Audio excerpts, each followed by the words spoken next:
Hello everyone, I'm Yue Wu from Yale University. Today we are going to talk about microblossom, accelerated minimum-weight perfect matching decoder for quantum error correction. The biggest challenge to quantum computing is the noise. Unlike classical bits, quantum bits have very high error rate and they decohere in hundreds of microseconds. So we need quantum error correction to extend the lifetime. Quantum error correction is much harder than classical error correction in terms of computational requirements. Traditionally, when we talk about error correction, we usually assume a constant code size and then we can partition the data into multiple blocks.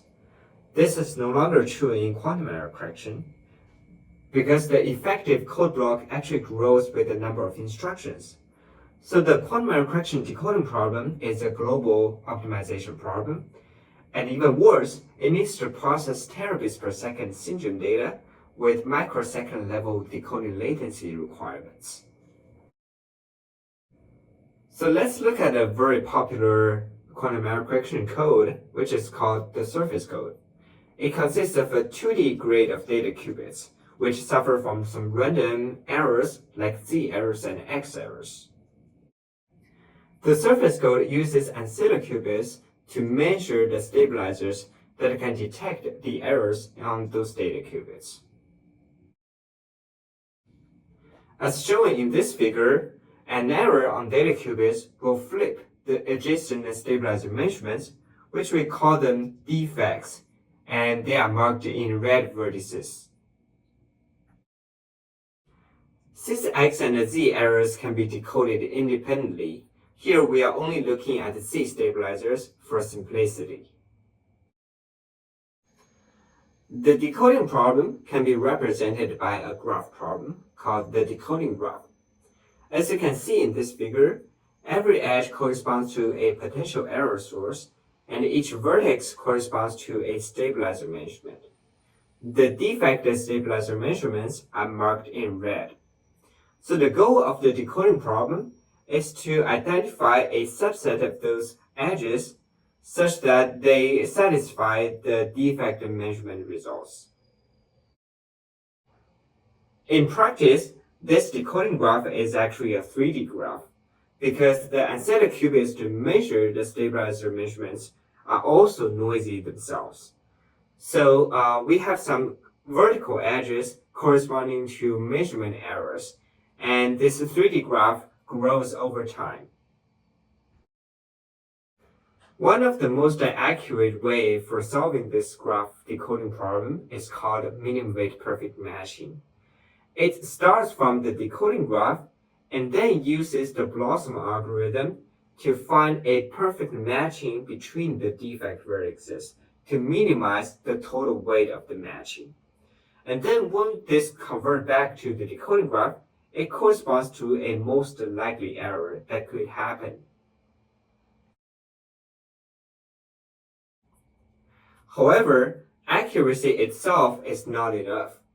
For real-time decoders, it also requires to achieve a high throughput that is faster than the measurement rate, and also a super low latency.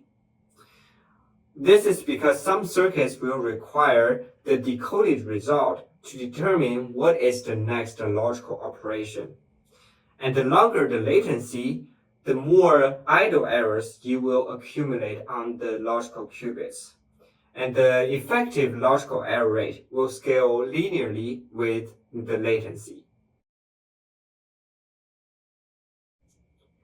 Because the Blossom algorithm is very complex, previous work uses approximations and significantly reduces the decoding latency to sub-microsecond level using some hardware accelerations.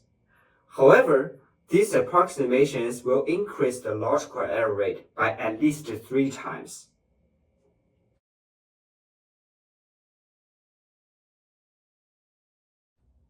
So, we ask the question, is real-time exact MWPM decoding possible at all? To answer this question, we get some insights from previous work. Helios exploits parallelism at the vertex level of the decoding graph and achieves real-time decoding. However, it was believed that MWPM decoder, due to the complexity of the underlying BLOSSOM algorithm, is impractical to implement in hardware. So given the complexity, we try to exploit parallelism for part of the BLOSSOM algorithm, using simple and parallel logic on custom hardware while leaving those complex and sequential part to the CPU. Following Helios, we designed our decoder architecture by employing a maximum parallelism using one processing unit per vertex and per edge in the decoding graph. So we designed this heterogeneous architecture that keeps the complex and sequential logic in the CPU while offloading those simple and parallel logic to the custom hardware accelerator. In this architecture, the communication is scalable because the processing units only talk to its immediate neighbors in the decoding graph.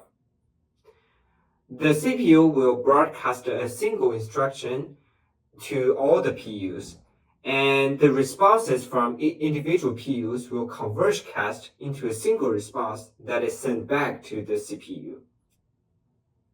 Also, we allow parallel syndrome loading from the quantum hardware.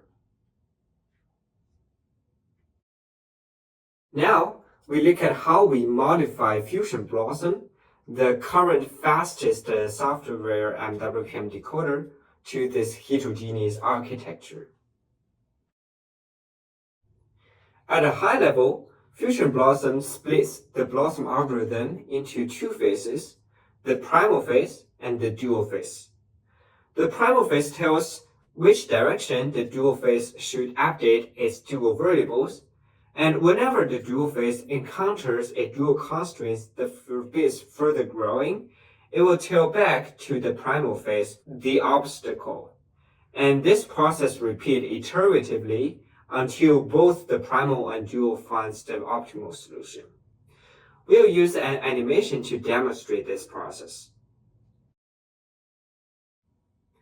The algorithm starts from an initial state with all the dual variables as 0, and then it grows the covers independently.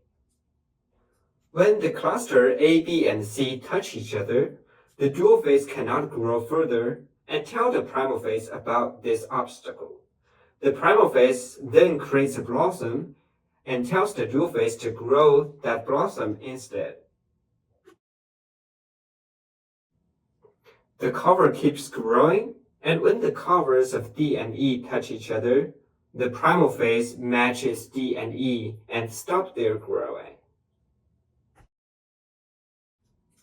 The BLOSSOM ABC keeps growing, and when it touches the matched pair of D and E, the primal phase creates an alternating tree.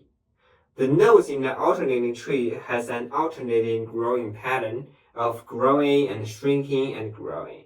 So we grow the BLOSSOM ABC, shrinks D, and grows E. From this animation, we can see that the dual phase, which maintains the covers, is highly parallelizable. So we offload the dual phase to the hardware accelerator. To see how much it accelerates, we implement it on an FPGA evaluation board. Our implementation is open sourced and available on GitHub. This key idea of accelerating the dual phase outperforms the software implementation by about 2 times. Note that the software implementation actually runs on a much more powerful CPU. This key idea also improves the asymptotic time complexity.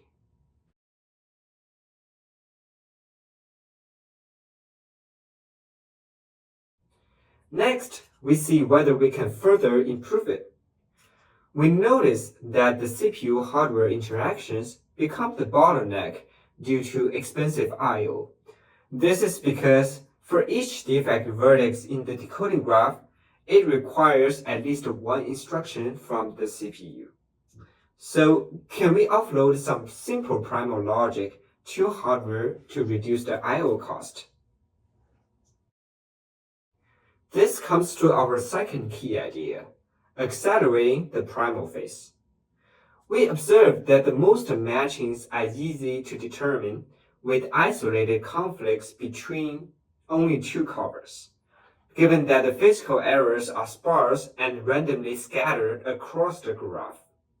The handling of these isolated conflicts are simple. This second key idea further reduces decoding latency by another 4 times with a reduction of the I/O cost.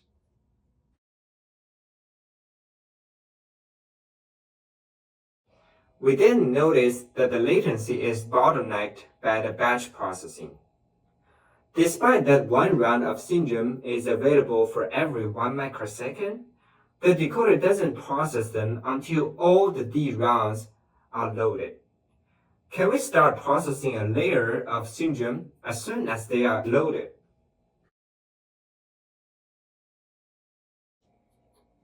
So here comes our third idea, round-wise fusion. We start processing the syndrome as soon as a single measurement round is loaded. The algorithm starts with a single layer of measurement and partially solve it. When the next round is loaded, it then fuses with the existing partial solution and move on. In the end, we will still find the exact global optimum MWPM solution. This key idea further reduces the average latency by another 2 times. Overall, we reduce the average latency by about 17 times.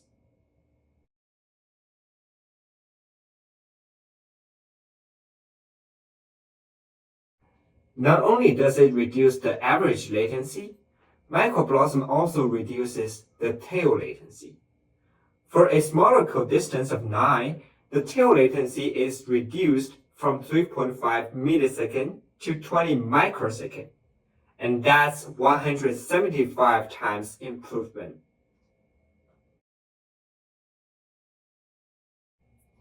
We next look at limitations of MicroBlossom. The high resource usage. It uses D-cube parallel resources in a 3D grid, which scales too fast with code distance, and also has communication bottleneck when mapped to a 2D FPGA device.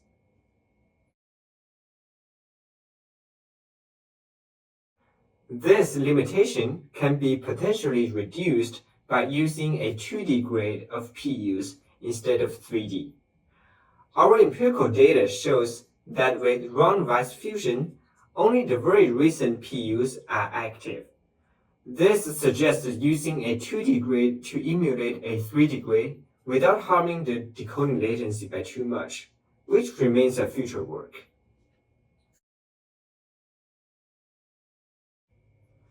Before we finish the presentation, I'd like to highlight on another point. We automate the system implementation for easier use. Our system accepts a decoding graph as a simple JSON file and automatically generate a Verilog file and deploy it on an FPGA. In conclusion, MicroBlossom is the first real-time exact MWPM decoder. Asymptotically, it lowers the worst-case latency, lowers the average latency, and also lowers the bandwidth requirement to the CPU. By experimental results, it achieves 8 times lower average latency and 175 times lower tail latency than the software MWPM decoder. Our implementation is open sourced, and we invite you to try it. Thank you for listening.